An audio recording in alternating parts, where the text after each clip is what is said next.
Post BlizzCon Trump experience question and answer. Here we go. BlizzCon was really great. I don't usually make plans for the future, nor do I attend many conventions, but I anticipate that the one thing you can be near certain of is that I'll attend BlizzCon 2015. Those things are really cool. The Denny's meetup was fun. From my pal Disco Effect, I got this awesome nameplate. This is possibly the best gift I have ever gotten. So thank you. I have to find some way to present it well, place it somewhere. Did I watch Metallica? Well, as it turns out, I did want to watch it, not because I'm a Metallica fan, but because I just thought it would be a cool experience, and when a big band like Metallica plays, hey, why not? I did actually watch some of Elite Torn Chieftain. That may have been even better than Metallica, but then most of the Hearthstone players / cool people decided they were too cool to watch Metallica, so I decided to join them instead. Did I watch WCS? I heard it was really, really cool, and I did visit the arena. Their setup was amazing, but no, I did not actually watch any games. Not really my type of thing. Am I satisfied with the result of the Hearthstone World Championship? I was doing the arena panel during the time when a few of the games were being played. I do intend to watch the games afterwards, but I can't speak too much about the semifinals and finals games as they were done while I was presenting an arena panel, which was a lot of fun. What was my favorite of the tournament matches? Again, I haven't seen all of them, but out of the ones I saw, Kalento versus Strifecrow, which was, like, even in the group stages, actually. That seemed awfully good. High skill level. One of the biggest upsets I saw was Kranich versus Kalento's final game. It is a moment that I'll remember Kalento for. I actually thought that warrior deck from Kranich was one of the worst ones brought to the tournament, but it did have some surprise value. But I would think anyone with a cool head would have been able to play around that combo. So, poor Kalento. Did I play any Overwatch? Yes, I played 3 matches of Overwatch. It is the first time that I've ever played an FPS. Well, I can't say that entirely. Like, I've played a game of CSGO while I was at a friend's house just to see what it was like. But when it comes to gaming, I'm pretty diverse. I play a lot of games post-stream. But FPS is one of the genres which has eluded me for a while. I did like the flow of the game. I like the art. The trailer was amazing. I actually thought it was, like, subcontracted to an animation studio or something. But apparently BlizzCon just has really cool animators. And it's likely a game that I'll try out. Like, I tend to be pretty confident in most of the games I play. Like, oh yeah, I'll be good at a game when it comes out. But that's just generally because of all the experience I have with gaming. But the FPS genre is one of the ones that I'm weakest at because my reflexes are fairly poor. What Goblins versus Gnomes card am I most excited about? As a control player, and as someone who likes the heavy endgame legendaries, I think I'm most excited about Sneed's Old Shredder. That card is insane value. The only weakness is to transformations, like Hex or Polymorph or Silence. But otherwise, I think that might be one of the strongest cards in the game. Out of new people I met, who sticks out most positively? I met one of the moderators from our Hearthstone. Basically, our Reddit Hearthstone.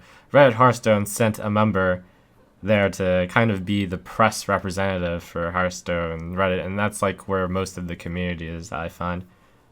She seemed really serious and like took her position pretty seriously, so I respect her coming down there and covering the event and just generally getting a feeling. Seemed like a nice person. What is my opinion on the amount of BM in the BlizzCon tournament? Do I think pro players should make a point not doing it to set an example? Well, I mean, BlizzCon casters started encouraging doing it, like rating the BM, and they were more tilted towards just making it a fun experience. It's fine if it adds to the fun. I really don't mind this BM one way or the other. You can always control it by conceding. In this case, like, they were encouraging the flashiness. So, sure, why not? Did I have Firebat as my favorite to win the tournament, or did I expect someone else to win? I was putting my money on Strifecrow and Kalento. Kalento's loss to Krennic was, I would argue, a pretty substantial mistake on Kalento's side. Now, I understand that as an observer, you get more information, and Kalento did not misplay based on the board, but where he misplayed was his assessment of what the opponent held. There was a play he could have done which would have been safe against both the brawl that he was playing around and the possible kill that Krennic had, even though it would take a draw from Krennic and the 3 cards in his hand to be exactly the cards that were in his hand. But I would argue that you could have guessed that those 3 cards would be in Krennic's hand. So my thoughts on Firebit winning? Sure. Seemed to play well. Brought appropriate decks. Talented player. Again, I did not actually catch the semifinals or finals, so I can't say too much about it. What are my thoughts about the effect of Goblins versus Gnomes on the Hearthstone metagame? How long will it take for it to settle down a bit? Am I going to create any insane decks to conquer Legend first? Well, I am going to make it a pretty high priority to hit high Legend for this month and next month, and probably January. Going to the BlizzCon Hearthstone event and seeing the Hearthstone stage and how well it was designed and seeing these players play kind of inspired me a bit. I want to be there next year. And all the Hearthstone competitors I talked to were so cool, and I talked with a lot of Blizzard guys. I'll try pretty hard to qualify next year. And I'm sad I didn't qualify. I was also told a lot that I should have qualified. But, oh well.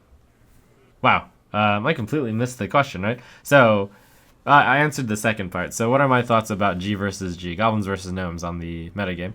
I think that a lot of decks are going to put in quite a few of the G versus G cards. Like Nax Ramist changed the metagame quite a bit. Goblins versus Gnomes will, of course, do that since it has 2 to 3 times the amount of cards as Nax. A lot of the cards seem quite viable, and I do have a YouTube video out reviewing the cards. So what decks are going to be seen? Like, there's going to be some which just put in the stronger cards and replace slightly weaker cards, and I see the possibility that like all of the classes now have a mech option where they can put in mech cards and their class cards which support mech, and there's like going to be a spectrum of how much mech you want to go. And then there's also going to just be the pure mech deck, which is going to be like a Murloc tribal deck, except it's mech, which I anticipate should be strong just based off of the cards I've seen already. But I think we'll see players from more nations in future BlizzCon. The way you qualify for BlizzCon is just through ladder, so anyone can qualify. Hearthstone is just really global, so anyone can qualify from any country. It's cool. My favorite Overwatch character. Oh, let's see.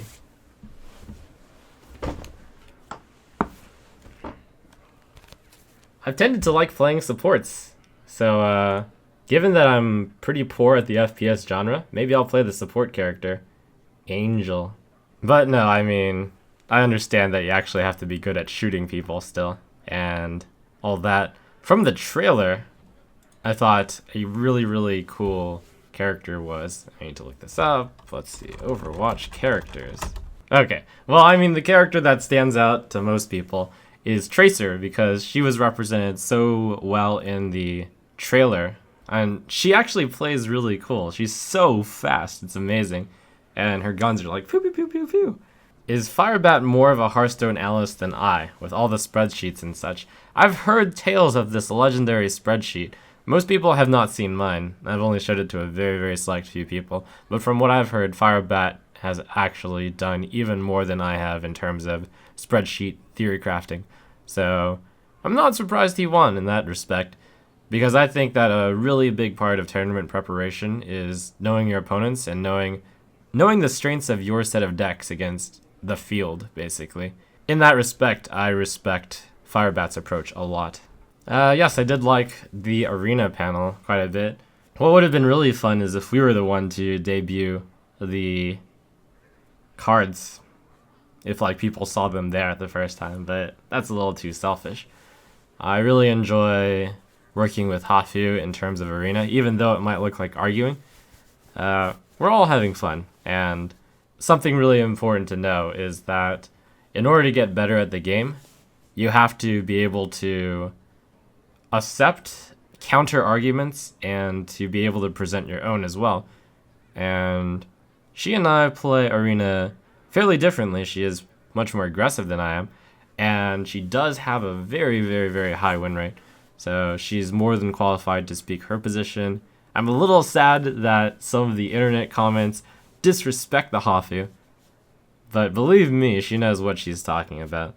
And I'll look forward to doing more arenas with Hafu in the future. Do I envision a non-miracle version of Rogue being viable after Goblins versus Gnomes? It's such a big expansion that I'm willing to say there are going to be a lot of new decks which are going to be viable.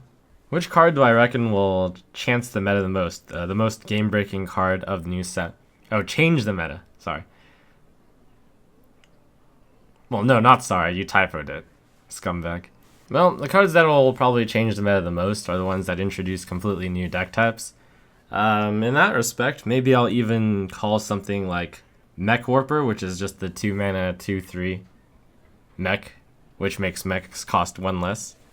That's like a candidate to change the meta because it will introduce a new deck, the mech deck. What do I think of the intro trailer to Goblins and Gnomes? Very fitting. Goblins and Gnomes are some of my more favorite races of the Warcraft universe. They're two races that I probably associate the most with. Like, I actually associate the most with a gnome because of my inclination towards research. And that is why, by the way, they are actually doing a voting contest on what card to release, or what card to preview next between like a Goblin card and a Gnome card. And I'm definitely on Team Blue. Team Gnome. Though I think there will be a new class legendary for each class in Goblins versus Gnomes. I'm leaning towards no, based off of seeing like 3 cards already from Priest and Mage. It's like, can they really fit in that many legendaries? I'm not sure. What do I think about the new spectator mode? That's great. I'm really happy for spectator mode. I don't know what it'll look like yet, but it seems like it's coming along soon. How is meeting insert Hearthstone player name here? I really enjoy meeting all of the fellow community Hearthstone members. That's like one of the big draws for me to BlizzCon, to meet everyone who I play with and work with and stream with. It's lovely meeting all those fine people. Is Ben Brode's laughter really that loud from up close? It's louder. Ryan Kivler, by the way, is someone who talks a lot also. Really passionate player about Hearthstone. And he told me that his voice was actually wearing out because Ben Brode would laugh so much and then Kivler would have to speak even louder, like over the voice. So when I talked to him, his voice like was wearing out. And that's Kivler, who is also loud and speaks a lot. So yes, Ben Brode's laughter is really that loud from up close. What's my take on the Voltron now that I know how it's summoned? Do I think it'll become another Miracle Rogue win condition? There might be some kind of mech deck which runs a lot of small mechs and then summons the mech with Mimiron's head. But more realistically, I think that condition of having Mimiron's head and 2 mechs survive for your turn is going to be very, very hard to pull off. So I don't anticipate seeing many Mimiron's heads summoning Voltrons. What do I think will be the general response to new cards, considering a lot of people were already complaining about the RNG in the game, and now there's going to be a lot more? I would argue it from 2 points. First of all, Ben Brode has said that they showcased the more flashy parts, so these are the more RNG-based cards. Also, this expansion is Goblins versus Gnomes, and inventions are bound to have mishaps. Secondly, though, I'm one that is not against RNG, and I embrace it. I have seen no cards which are egregiously awful in terms of RNG. Like, these cards are far less RNG based than some of the cards already in the game, and they have some amount of consistency to them. Additionally, I think RNG adds an element of skill to the game, Like Shaman, you can argue that their hero ability is RNG, but what really it does is each time you take a turn, you have to consider like 4 options, which happens depending on which totem you get, just from a simple baseline perspective. And that actually takes a bit of skill to be able to walk through good plays under whatever situation. A lot of those piloted cards are going to create unknown situations for constructed players and make you think a bit on your feet. So I like them. Are there any RNG cards that I plan to use in a current deck of mine? Yeah, those piloted cards seem really good, and Sneed's Old Shredder, which summons a legendary minion at random. The average effect of those is so good that I anticipate I'll be running those cards. Certainly in a mech deck, perhaps? Do I think that the new cards are so powerful that they create some amount of power creep? Yes and no to some extent. Naturally, as there are more cards, you can afford to take out the weaker cards in your previous decks and insert the strongest cards of the new expansion into it. So in that sense, yes, deck strengths overall are going to get higher. Have I seen anything incredibly imbalanced yet? No, I have not.